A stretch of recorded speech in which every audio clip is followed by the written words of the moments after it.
By now, many of us have heard what the Prime Minister said, but how is this going to be decoded?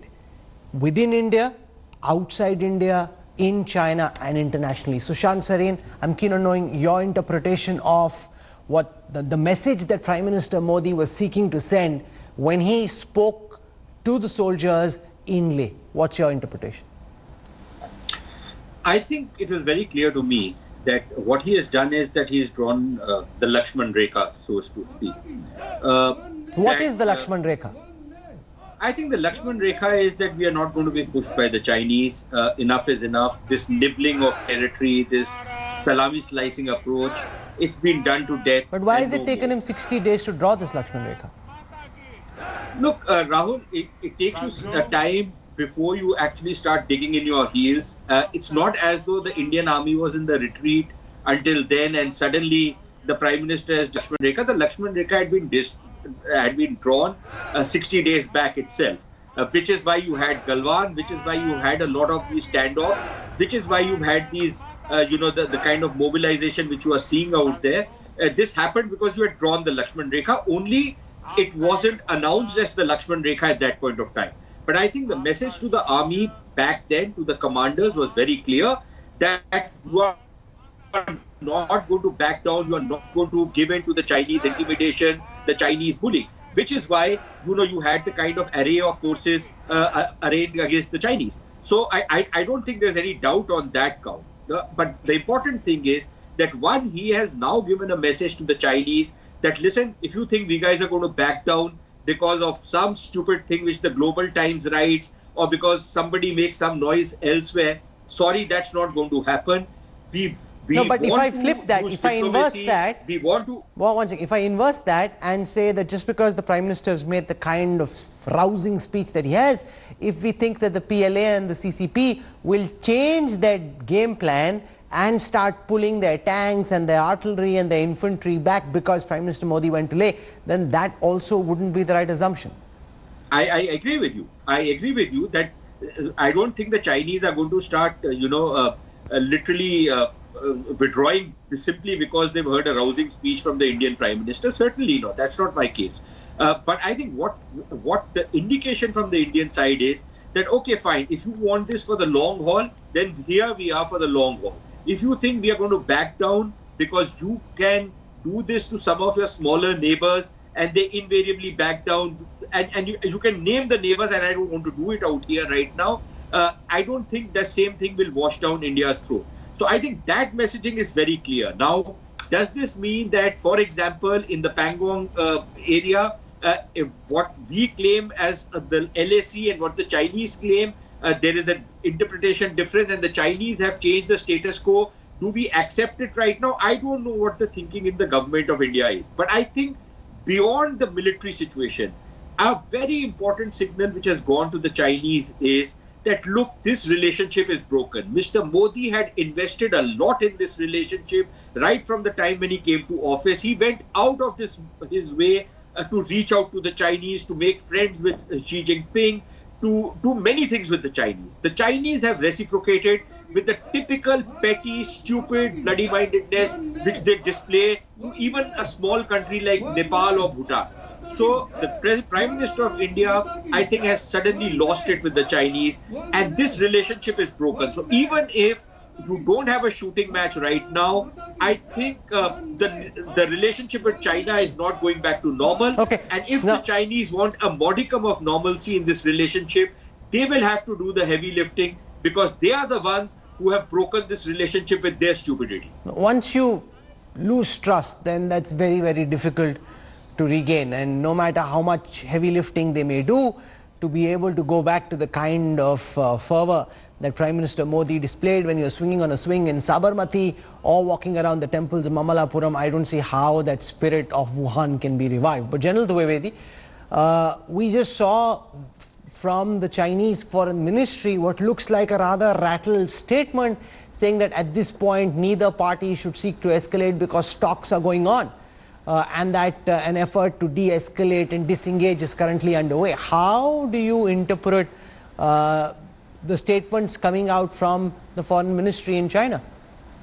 Well, Rahul, that is exactly the strategy, because after they are done the nibbling, then they get on to marathon talks. They send a lot of diplomatic, political signaling. Their aim is to then retain the status quo. And if you go back to Korea, 1950, they talked to the Americans for 2 years at Panmunjom and didn't yield them ground. Now, this is the Chinese strategy: military make gains. After that, politically, diplomatically get involved in marathon talks, get the other party tired and test the patience. Now, this is exactly the Chinese are going to play it out. And these talks are not going to end anytime soon. They are on the bargaining table with certain advantage. Until we create ground advantage, Rahul, we are not going to come out winners on the negotiation table. And secondly, we should be prepared to scale it up. I am not a warmonger, but we say that we haven't fired a shot in the last 45 years. I wish we had fired some shots. Then PLA would have taken the message. They have taken for granted that keep nibbling, and all the agreements that are to their advantage, 1993, 96, 2007, 2013, all are in their favor because they are only consolidating the ground gain without firing a shot. I think this is the time, this tipping point. We must get very clear that if they don't go back by talks, then we have to scale it up. And there are a number of options available on the 3,488 kilometer line of action control, and that will have to be executed until Chinese are pressurized militarily, diplomatically, politically. I don't think they are going to go back anytime soon. Colonel Dini, you've been in the Pangong area. You're seeing the kind of troop mobilization and deployment that's happened. The satellite pictures that we've been putting out very clearly demonstrate that. What's your sense, as someone who's been on the ground, dealt with the Chinese more at a tactical level, what's your sense of how the Chinese army is likely to respond to what the Prime Minister said? Rahul, I think this is one of those classical strategic messaging which is done because primarily this time the timing, the situation and the content, all three has been absolutely right. And till now, we were building up the capability in that area to take on any Chinese misadventure in case they plan something and if we are surprised. So the capability in the sense of putting forces there and all those things were in place.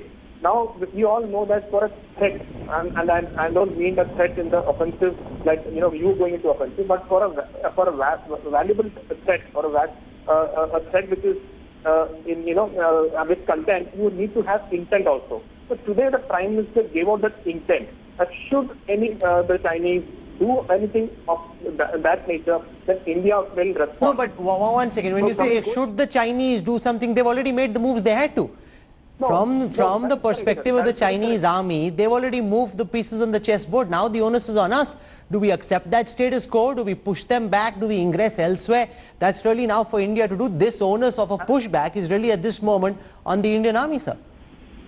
Yes, absolutely. I'm coming to that. What the intent of this thing is that the return to status quo ante is absolutely non-negotiable.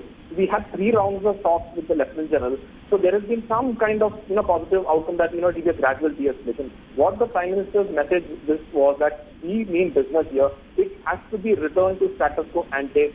Other than that, nothing is acceptable to us. And as the previous many speakers have brought out, that this also conveys that should you don't do that, we have an option open, and that intent is what is being told in today's strategic messaging which was done.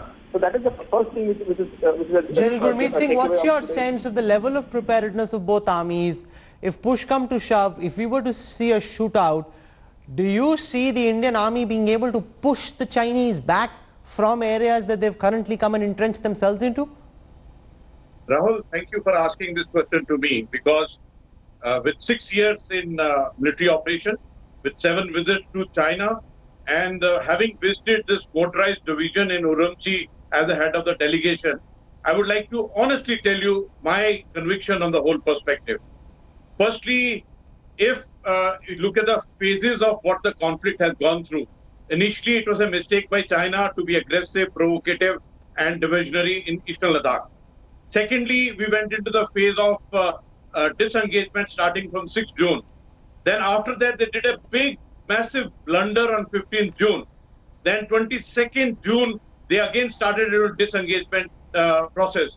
And as on today, the strategic message which has been given by the Prime Minister, and you asked me about the preparedness, let me honestly tell you that analyzing it from every perspective of our military preparedness and the entire enjoining of all elements of power, in case the conflict or the balloon goes up, China and PLA is bound to lose. And the reasons are that Indian Army experience in the mountain warfare, high altitude warfare, combat experience, Air Force, it has got a distinctive edge. Unfortunately, very large number of us do not know the self-worth of India and Indian Army. In fact, the Indian Army has been proving itself from 1967 onward. And in every conflict, they have picked up a edge in combat and efficiency. In fact, your late father, revered father, we were together in Nemu, and we have always maintained this aspect, what I'm telling you today. Sushant Sareen, while those in the Indian Army like to harp upon the fact that India has more experience in mountain warfare than any other army does, we maintain posts in Siachen, which is inhospitable for most, and the Chinese army doesn't really have that kind of experience at those kinds of altitudes and at that level of temperature. The reality is that the Chinese army has also built up a lot of capacity. So if this isn't the India of 1962, this isn't the China of 1962 either. At this moment, as someone outside the army, how would you compare the fighting abilities of these two forces? I think I would certainly give the Indians a certain edge in terms of fighting abilities. Yes, the Chinese have the technology. Yes, they have a lot of material. But do they have the stomach for a fight? Number one. And we have seen, normally just because you have a technological edge, which is exactly what the Chinese might be having, a somewhat of a technological edge, that will also be tested on the battlefield. At least in the Indian case, your weapon systems are all tried and tested. In the Chinese case, all that we have is Global Times videos to show that how effective it's all those made in weapons China, so you don't even know if it's going to work. Yeah, you don't know whether they're going to be firing on themselves or firing on somebody else. So that is one part of it. But I think, away from how the two forces are pitted against each other, and I have no reason to doubt the assessment of General Gurmeet Singh or any of the other Indian Army people, because they have seen how their army has grown. My point is a simple one. As any politician in India, any responsible politician in India will not want to use war as the first resort. I think that will remain the last resort. Whether it is a limited war, it is a more than limited war, it is an all-out war. I think every politician, every leader of responsibility realizes that a war is a horrendously expensive thing. It costs in lives, it destroys the economy, it does many horrible things, and that has to be the last resort until you can avoid it. And if the Chinese are going to push you to a point where it is unavoidable, then I think all bets are going to be off. But here's what I want to just explain to our viewers, that remember, as the supposedly larger force, the only thing that will be acceptable for China, given its global ambitions, is an outright win. All India needs to do is defend strong. It's not as if India is looking to conquer Chinese territory. That's not the aim. India needs to hold, push back hard, and any stalemate is actually a comprehensive win for India. General Dwivedi, can you explain that? That it's not as if we need to go into China and capture their territory. All that we need to do is push the Chinese back really hard and defend strong. Absolutely, Rahul. We need to defeat the Chinese design. The Chinese design is to change the line of actual control and stay on put on the territory they gain. I want to make 2 points. Firstly, please, we under the 1962 war, I think wherever we fought, we gave Chinese run for money. Whether it is Razangla and I was the division commander in Wallong, I can tell you that 1/3 of the brigade sacrificed their lives and Chinese paid a very heavy price. So Chinese know that when we dig in our heels, we are a very, very strong opponent. First point. Second, very important point, you have very rightly said that we have to defeat Chinese design. If they come in, we can do the countervailing. We don't let them stay where they want to. We put pressure. We ask them to, force them to go back. I think we have achieved victory. And third very important point, please remember, Chinese don't want to fight. It is not in interest of Xi Jinping actually to get into firefight. Why not? Why do you say that? Yeah, because Xi Jinping has two very important things coming up. In 2021 is the 100th anniversary of the Chinese party, and then 2022 is their 20th party congress. If the economy further balloons down, if the economy crumbles, Chinese Communist Party will not be able to hold itself in China. They will be thrown out. So economically, Chinese cannot afford war because whole world will get after China, and they will like to actually have a face saving. To my mind, if we stick it out, the Chinese will then wriggle out. That is Chinese history. When they met a very strong opponent, they very gradually retracted. Not just when they met a strong opponent, whenever, even if you look at Vietnam, whenever they've met an opponent, Sushant, who's fought back hard, they've never really come out strong. And that's been the checkered history of Chinese military going back decades. Which is true. But see, I think it's not so much the Communist Party. I think it's about Xi Jinping himself. Imagine that if there is a reverse in time when China, in any case, is facing some kind of global isolation, they're getting into fights all over the place. This disquiet even within China. What does it do to this guy? On the flip side, however, if he is seen to be backing down from this particular confrontation, then how does that play out within the Chinese Communist Party and the different powers? No, but when you speak about disquiet inside China, the reality is neither you nor I really know, given their big cyber iron wall, as it were, there may be simmering disquiet and dissent, but we don't really know for sure. Rahul, the people who know what is happening. There are enough reasons to believe that there are murmurs of discontent. Obviously, in that system, nobody comes out as openly as you would in a democratic setup. But there are reasons and very serious reasons to believe that there is restiveness even within the party, partly for domestic reasons, partly for other reasons. So for Xi Jinping, it's a loss of face if he does not take this forward. It's a loss of face if he takes it forward. So I think there's a kind of a commitment trap for him. Should you then give him a face saver? I don't think so. I think the time for face savers on both the eastern and the western front is over. We've given enough of those. So the Chinese will have to decide which way they want to roll the dice. If and it's very risky for the Chinese, as the generals are saying, that if you fight them to a standstill, or even and don't rule out the possibility of actually making some gains on the ground, then where does it leave the Chinese? Where does it leave Xi Jinping? Where does it leave all this aura which the Chinese have built upon themselves? Listen, for God's sake, the 1979 war with Vietnam, they haven't been able to live it down even 40 years later.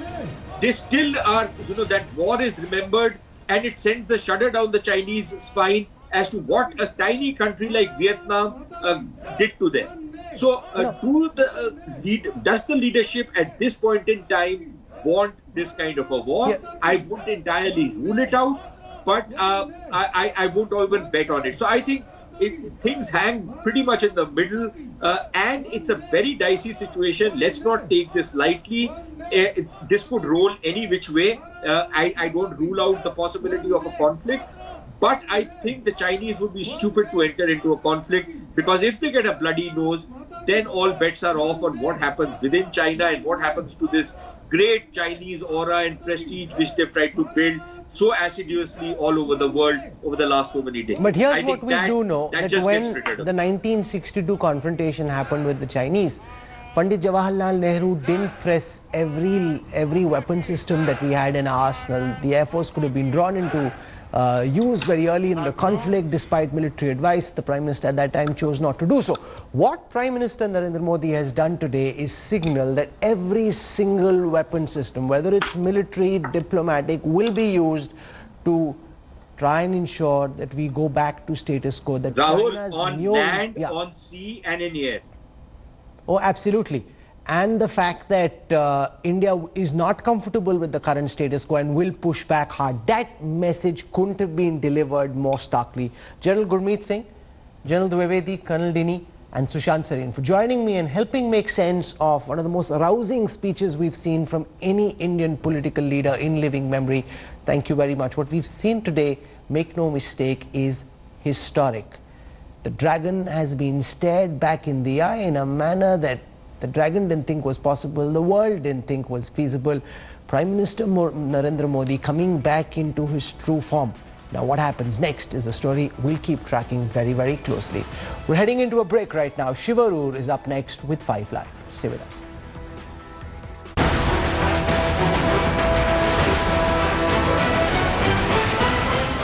Hello everyone, this is Rahul Kamal here. Hope you enjoyed this video. For the latest news and analysis, like and subscribe the India Today YouTube channel and don't forget to press the bell icon to stay updated.